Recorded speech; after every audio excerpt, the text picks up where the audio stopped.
Well, Uncle Doug, Yo. I think that sometimes I can be an asshole. I second the motion. And we're done. I feel like Thanks, we're done everybody. here. Let's move along. Yeah. Now, the listeners don't know that. And some of our very favorite celebrity listeners, whose names we will not mention, we have several. I don't want to drop too many names, but Chris Angel, of course, is a big fan of the He's show. a huge fan of the show. But he's not an asshole.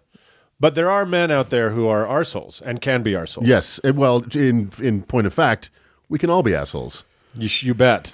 If we work hard enough, I think we can get to that lofty goal of all being assholes. As all of our middle school gym teachers told us, they are like excuses. That's right. Everybody Has one. keeps doing it. Yes. Gym teacher was focused on your asshole to a weird degree. He really was. He was a man of unique focus. He's dead now. We're going to leave it at that. I don't find it weird. Anyway, yes, as you guys are hinting at, I'm gonna use a phrase that is going to make several of our listeners scream out loud. All right. Which is toxic masculinity. I don't know if you guys don't have the internet, so I'm sure you've never heard this phrase before. Yeah. But it is a popular phrase these days out there in the world. Yeah. Obviously propagated by man-hating feminists who just want to ruin everything about men and Boo. and take over the world. Boo women who don't know their place. Right. Yes. Right. Well, it turns out that actually it's a real thing, and it's really it's something we need to be talking about. So I thought we'd just dip our toes. Yeah. We're not gonna fix masculinity forever on this segment. That'll be the next one. When we do this. Yeah. For the next one. Part 2, we fix it forever. But part 1, we're just gonna sort of take our first steps, tentative steps, into the waters of saying that it's possible that men in this world, especially if they were raised in a religion, might not be always perfect. It's a bold statement. It is a bold statement. Of course, a lot of guys who have objections, who hate the phrase toxic masculinity, hate it because there's this sense that if you say that phrase, you mean all masculinity is toxic. And Right, that the very idea of being masculine, let's say in the binary versus feminine, is a bad thing. Right, yes. And that somehow we all have to abandon all forms of masculinity forever and all walk around as little ladyboys. Right. I don't hate that, but let's continue. Sure. That is not what we are going to take on as our working premise for this segment, but rather we'll talk about what forms of masculinity are useful, maybe, but also what forms of what we've learned, and I think we can safely say a lot of this we learned largely from our religious upbringings. Yeah. It's inextricably linked to religion, and that's part of why I wanted to talk about it. Because as you're raised in Christianity, in Mormonism as we were, in all, especially in evangelicalism, there's this sense that you have to have this binary, very polarized sense of what gender means. And I think that extends past the confines of the Christian world. Yeah. It might be one of the few things that all religions have in common. I was just racking my brain to think of one where that is not the Wicca. case. Wicca, yeah. There's probably toxic. no. There's probably dicks in Wicca, but Wicca dicks. Wicca dicks. Dicks in Wicca. If you're a Wicca dick, get out of here. Hashtag Wicca dick. But other than the religion on the island that Wonder Woman came from, Which conveniently didn't have men to contend with. right? I can't think of a single one where patriarchal behavior and assumptions are not kind of de rigueur. Yeah. Yeah. So Certainly not among the prominent world religions. Right. 6.8 billion of the 7 billion of us belong to a religion where this is a problem. right, indeed. Now, the Queen of England is the head of the Church of England, which you would think that's not, but it was founded on one of the greatest acts of toxic masculinity yes, ever. indeed. Multiple beheadings. Yeah. Yes. Pretty impressive. So checkmate, Elizabeth. and she's really just a figurehead. She's a huge fan. Now, remember, she can move in any direction, so you got to make damn sure you've checked her. She is a fan of the show, though, so sorry, Liz. It's fine. Anyway, so here's what I want to start with, is this idea of toxicity in masculinity. It's, what is it? Let's just sort of start. How does Webster's define it? Webster's dictionary. This is not a Mormon talk. I will not be starting with that. I went to a different dictionary.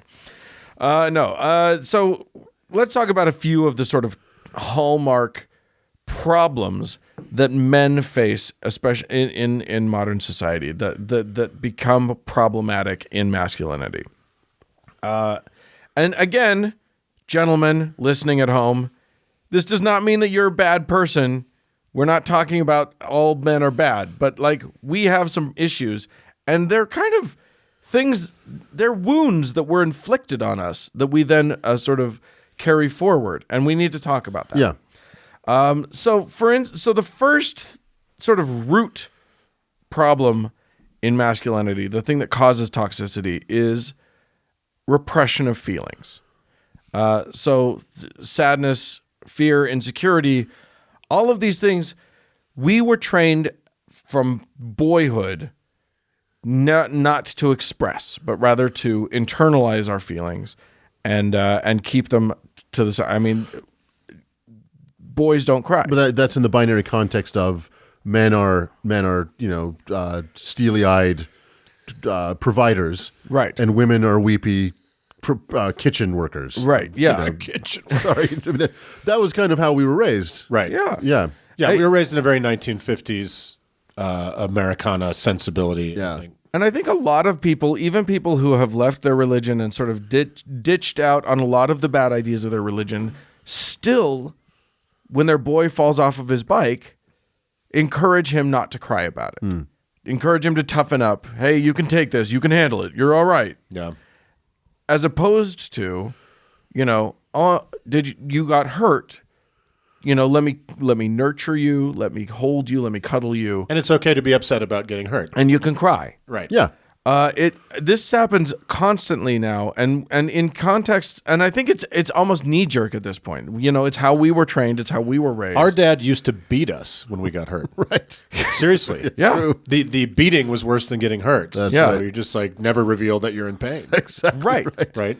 And it doesn't have to be that extreme. And I'm fine. You're right. I'm good. Right. Mark is now crying and sitting in the corner, Yeah. keeping his feelings But it's appropriately true. to himself. That's how we were taught Yep. to deal with. But it doesn't have to be that overt. I Right. mean, I was doing in my research. I was doing. I saw one researcher who was saying that, girls learn, and femininity in Christianity is a whole other kettle of worms. Yeah.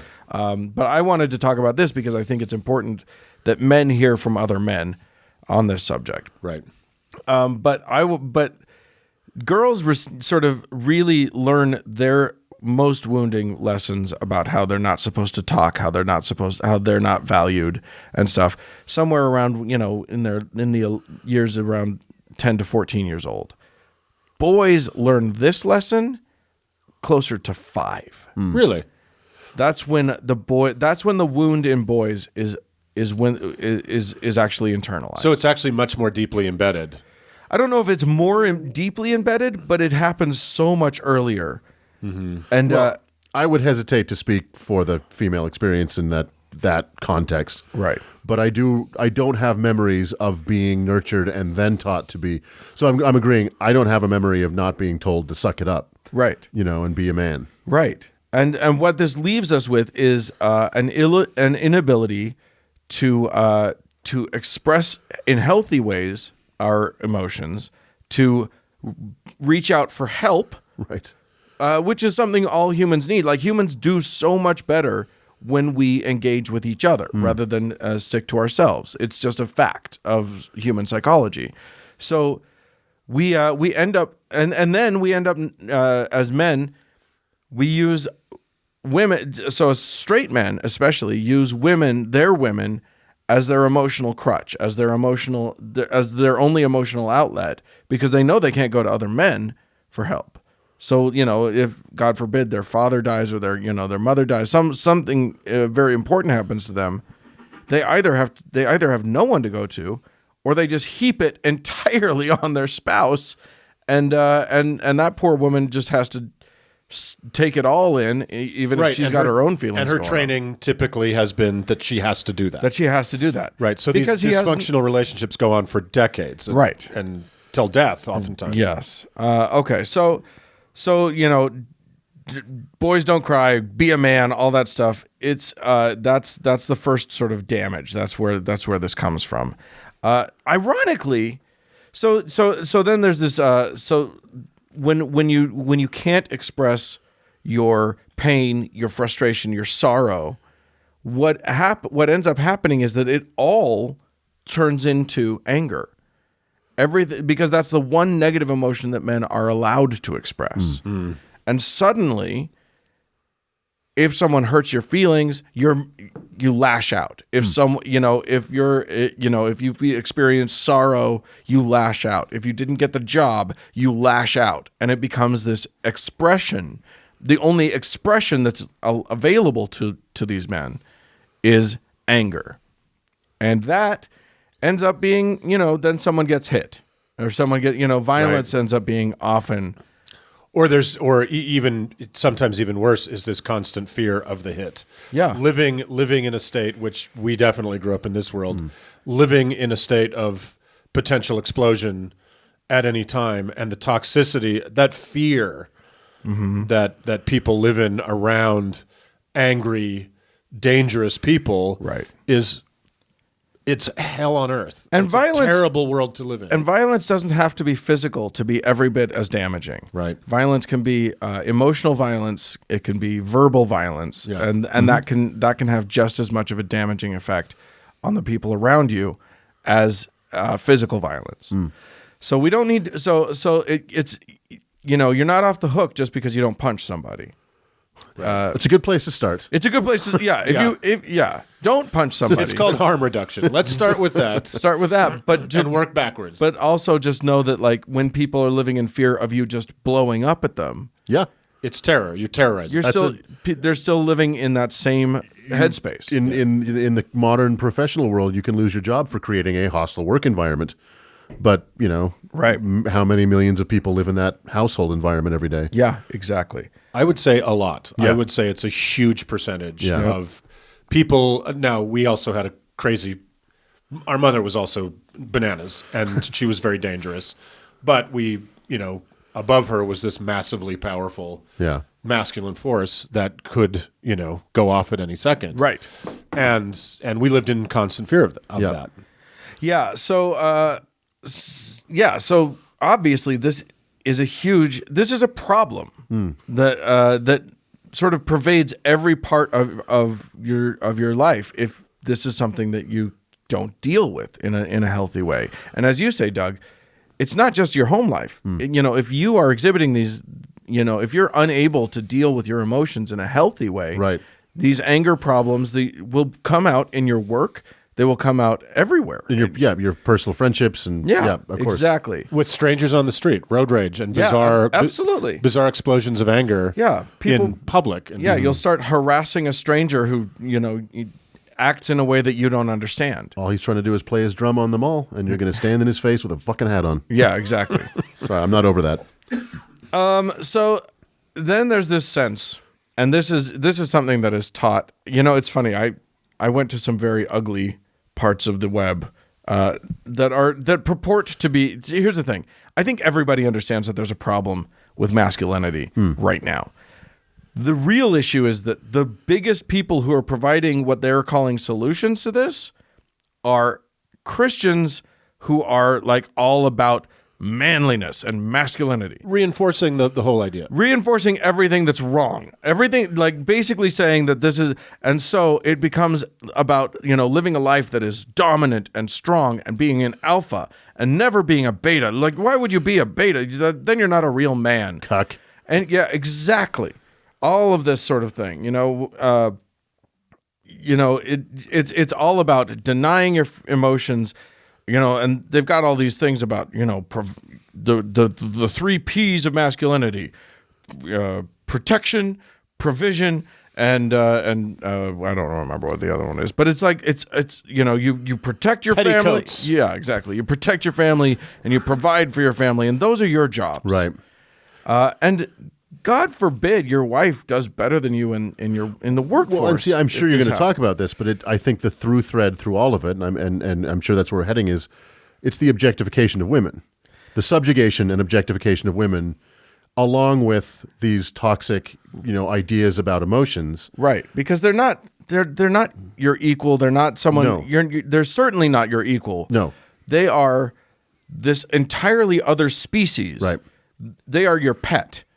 You know what I mean? Right. They're your property. That you're charged with keeping safe, and that Right. you're charged with sort of exerting your dominance over. Yeah. Just like you're supposed to exert your dominance over everybody. And it's as if, it's this ignoring the fact that society has fucking improved Yeah. since cave times. Yes, but here's the fucking thing, and this is the problem with everything we've been talking about, and it's the mission of this podcast is we might have improved, but we're still using the textbooks from the Stone Age. Right. Right, that have those attitudes about women that you've got to turn them out when they're on their period. Right. Yeah, exactly. Well, I must correct you. Some of it's from the Stone Age, but some of it is good Bronze Age stuff. So It's pretty advanced thinking. I just want to, This is where we get insects have four legs. Let's not trifle with the science of the Bible. And bird bats. But society has improved so much, I think. And so, we aren't in the caves anymore. And by the way, when we were in the caves, we lived in these incredibly communal societies where everybody helped rear children. Everybody helped with everything. Yeah. So get over this fucking primitive shit, like this protection.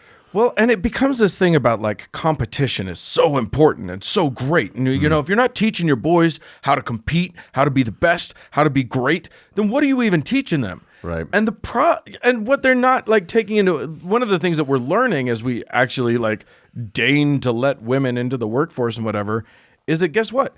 Collaboration is way better than competition in terms of getting good results in the world. Yeah. Like listening to another doubles the number of brains that are going into this thing. A friend of mine has a great saying where intelligence is spread out equally, one brain per person, and that is regardless of gender. Yeah. The more brains, the better. Right. I work in a creative field that is incredibly collaborative. Yeah. It's incredibly collaborative, and I'm surrounded by all these big brains in every sort of person, and everybody gets to throw shit at the wall, and it's fantastic. It's a fantastic creative experience, and the output is unbelievable. And the further you walk away from that, the more top down you get, the more fucking patriarchal. I mean, you look at the Mormon Church or whatever. Yeah. They're not creating anything of any value because one guy at the top gets to say who does what, and the guys below him get to sort of make edicts that everyone has to listen to.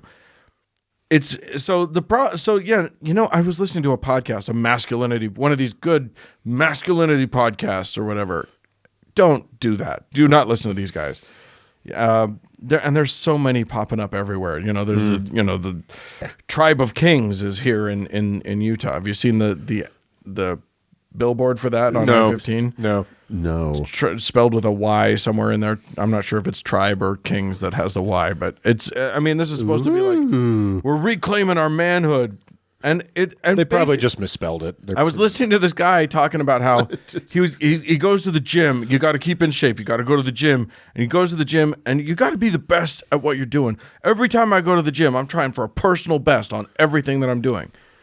AKA, I am setting myself up for a failure like every time I'm running away from failure. And I think that's the big thing is that men are terrified of failing. And they're told that any failure is a collapse of their manhood. So it creates, far from these guys becoming the strong, independent men that they pretend that they're being, they are the most fragile, breakable. Right. Like anything that even like they're mad. This sense of masculinity is so easily assaulted. Are you saying that Donald Trump is insecure? Whoa. Calm it down. I haven't gone individual. There are certain men who are gods among men. Yeah, seriously. But We don't even say his name on this broadcast because he's too masculine. DJT. But these guys who, but you get these men who are trying so they have to be, whatever you do. I don't care if you're, a garbage man. Be the best garbage man out there. Why? Why do you have to be the best at anything? Why can't you just be happily good? Or Can't you take pleasure in what life delivers daily? There's this journey that you're on. And it's great to self-improvement is a wonderful Yeah, and I thing. would say ambition's not bad, and self-improvement's good. Yeah. And I kind of hear that people be the best you can be. Don't be that. There's nothing wrong with that per se. I think it's the zero-sum nature of it. Yeah. That in order for me to win, someone else must lose. Right. And that I can't just be happy with myself. I can't be proud of myself. Someone else has to be put down a peg. Well, but also there is no space in this conversation for I'm going to just be okay with right now, with what I am right now. Right. I don't want to improve. I don't need to be any better at this right now. I'm just okay. I can tell you there's a name for that, and it's middle age. Right. You're just like, yeah, fuck it. I've gotten as good I'm as not I'm only gonna doing get. a personal best at the gym, I don't have a gym membership. Well, here's what I'm saying. Here's what's interesting about that is that men, right, and there are studies about this. Right now, men who are in their middle age Yeah. are committing suicide at ridiculous rates and are the loneliest people in our society. They don't have friends. All of their friends go through their wives. So the ones who end up breaking up with their wives suddenly don't have friends anymore because men don't know how to have friendships with each other if it's not golf-based, if it's not sports-based, Or work-based. interest-based, or work-based, Right. or through their wives. They do not know how to do it. And it's particularly guys in my age group. Yeah. Interesting. And What is it about? Well, what is it? Well, the problem is that all of this training, all of this toxicity, it's not just about how you're toxic to other people. You haven't trained yourself to connect with other humans. Mm-hmm. You've trained yourself to connect with one other human, a wife, Yeah. and then you're fucked. If that thing goes away, you got nothing. You don't know how to express emotion. You don't know how to hear emotion. You don't know how to nurture. You don't know how to be nurtured. None of that are skills that you have. Well, So I myself, and this is just having been raised religious and raised in that environment, I am very uncomfortable with male-to-male intimacy, same gender-biased intimacy. Yeah. Really? Yeah. Yeah. I mean, Weirded out by it. Really? Yeah. Huh. So when I'm struggling with something, and That's why you never call me back. Is that it? That's right. Okay. I mean, and here's and maybe that's a good thing to point out is that this is something that I experience. This is something that you, Doug, experience. I mean, you, Mark, basically, you're gay. You basically don't qualify as a man. No, but let me tell you, it is a tremendous problem. Masculinity as a construct is a tremendous problem in the gay community. That's right. Especially in the cis white male gay community. Feminine men that appear feminine or present as feminine are often looked down upon by other gays. There's bottom shaming, feminine shaming by other gays. It's actually, I would say, it's as big a problem in the cis white gay community as it is in the straight community. Absolutely. Well, think about it. When every epithet that you're terrified of, Yeah. even if it's not about, because when you're in elementary school, nobody's calling anybody a fag because they're worried about the person's actual sexuality. Right. It just means you're woman-like. It means you're not man enough. Right. And so if you cry on the playground, you're gay, you're queer, you're fag. That's so gay. Whatever. And so of course, when you're actually gay, Yeah. you're going to try to rebel against all of those feminine, quote unquote, feminine traits. Yeah. So that you're not like making it, it's not a foregone conclusion or whatever. It's very common, and I'm sure I was very guilty of it. And, I didn't really come out of the closet till my 20s, that I definitely, tried to butch up or at least just pass. I don't present as a very feminine guy. I don't think you guys think, but honestly, if you put the two of us into a room and said which one's the gay one, I think it would be probably a 50-50 split. Right. Right. Because you read very, very straight, and you have a very nice collection of shoes. I do. I have 3 pairs of shoes. I have an overlarge collection. I'm the gay guy with 3 pairs of shoes. But back to the subject, it is really an ugly thing that we've been handed as men in society, and it's a trauma that we suffered. Yeah. And then we continue to perpetuate within ourselves. Yeah. And then we pass on to our sons. Yeah. And make it shitty for other people to be around us. And the last thing I want to be thought of as saying is it's hard to be a straight white man in America. But this is programming. Yeah. And you don't deprogram unless you address it directly. So I think what we need to be saying here, I think what we're saying is just look inward. Guys, fellas, look inward. When you find yourself feeling uncomfortable with men who are affectionate with each other, ask yourself some questions about that. Yeah. When you find yourself if you hear me say you should be able to go to your male friends and tell them your feelings, and that feels impossible to you, ask yourself some questions about that. Ask your male friends some questions about that. Deconstruct those feelings that you've taken for granted forever, like when anger sneaks up on you. Yeah. Ask yourself why you're actually angry. I mean, this is good training. Just ask yourself why you're actually angry. Right. Where is it coming from? Yeah. And is it a mask for a different feeling? Right. Are you feeling pain and sadness, and you're just not addressing pain and sadness? You're aggressing anger instead. And then, these are things. I'm not asking you to jump to the end of the, this is a process. You don't just go to your male friend and start spooning right away.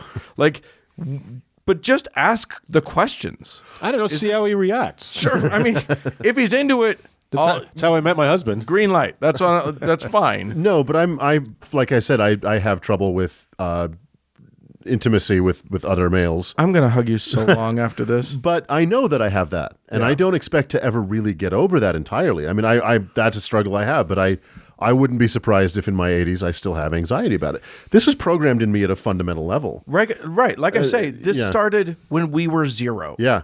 But we can start unpacking it. Oh, it's not worth the struggle. Right. And this is the conversation that needs to be happening, because these are the wounds that these young boys, that we all as young boys received, that have led to all of these assholes that have created the Me Too movement. The Me Too movement is not about women. It is about toxic, bad men.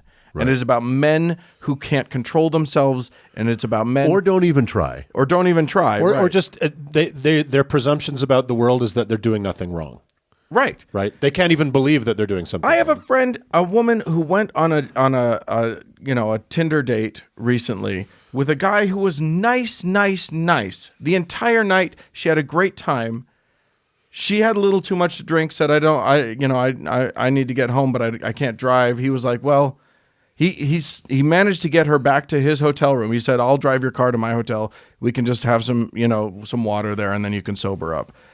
And this nice guy, who I don't believe thinks he did anything wrong, she continually said, no, I don't want to do this. No, I don't want to do this. He pressured her into a whole litany of things that she didn't want to do. She finally extracted herself from the situation, and he just said, basically he sexually assaulted her.